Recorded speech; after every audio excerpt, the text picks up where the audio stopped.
Dès ce lundi 7 avril, une vaste opération de déguerpissement des voies publiques sera lancée par le ministre de l'Assainissement urbain, du Développement local et de l'Entretien routier. Juste Désiré Mondélé entend débarrasser les artères de la capitale des véhicules en stationnement anarchique qui entravent la circulation et mettent en péril la sécurité des piétons comme des automobilistes. Il y a un constat que nous venons de faire et qu'on fait souvent tous. Ce sont les épaves de voitures tout au long des artères.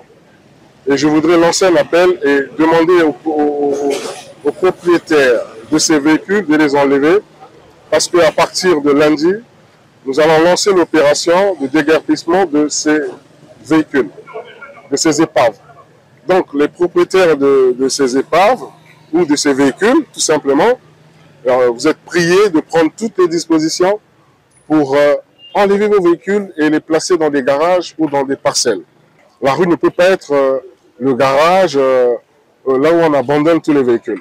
Parmi les préoccupations majeures évoquées par le ministre lors de cette descente sur le terrain, figure également la multiplication des stations de lavage de voitures. Ces installations, souvent non réglementées, laissent s'écouler d'importants volumes d'eau savonneuse sur la chaussée, dégradant la qualité des routes et augmentant les risques d'accidents pour les usagers. Et il y a aussi le problème de ce qu'on appelle maintenant les parkings.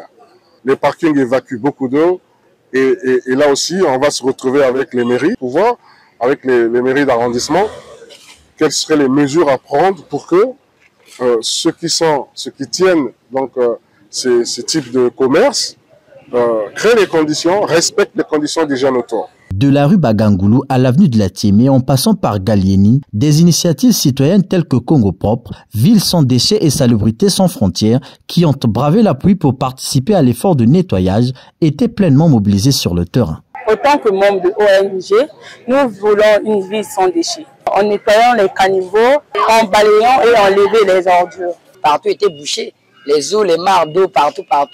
Mais vu que par rapport à l'État et les mamans, ils ont créé un groupe là, ça nous a facilité aussi. Tout ça là, vraiment, l'État a continué à faire un groupe et aider les Congolais. Tout en saluant ces efforts, Juste Désiré Mondélé a rappelé aux commerçants la nécessité de respecter scrupuleusement l'opération du premier samedi du mois en attendant que la circulaire actuelle soit renforcée par une loi qui rendra cette initiative obligatoire.